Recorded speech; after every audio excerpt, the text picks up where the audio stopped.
Al varco Dorgali, il gruppo Turgali Folk appunto di Dorgali, che si presenta quest'anno alla sfilata numero 113 della 113esima edizione della Sagra del Redentore. Ecco, anche Dorgali, qui vediamo una serie di varianti, dagli abiti delle ragazze con gli scialli ricamati semplicemente, alle donne, alle spose, nella versione che è durata senza soluzione di continuità fino ai pieni anni 50, con un corredo di gioielli che è sempre stato il vanto e la gloria delle dorgalesi, che ricevevano questo corredo sontuoso di gioielli dai fidanzati. Vediamo che le dorgalesi anticamente indossavano le cuffie, ma nel tempo la cuffia è stata sostituita dalla conciatura dei capelli legati in due corneti ai lati della testa, legati, intrecciati con un fazzoletto apposito, detto soscucos.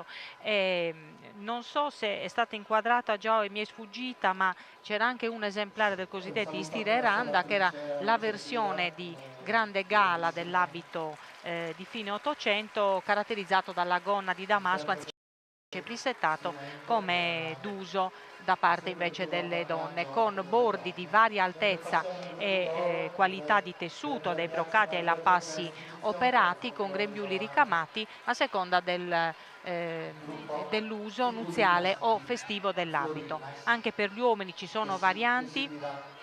dei contadini e del ceto agiato e pastorale, con sopravvesti in pelliccia di vario tipo o addirittura in astracan, che sarebbe l'agnolino persiano. Abbiamo visto l'organetto per Dorgali, che stasera li accompagnerà nel ballo che proporranno al festival su Ballu Torrau con il gruppo folk Turgali Folk di Dorgali. Adesso invece ci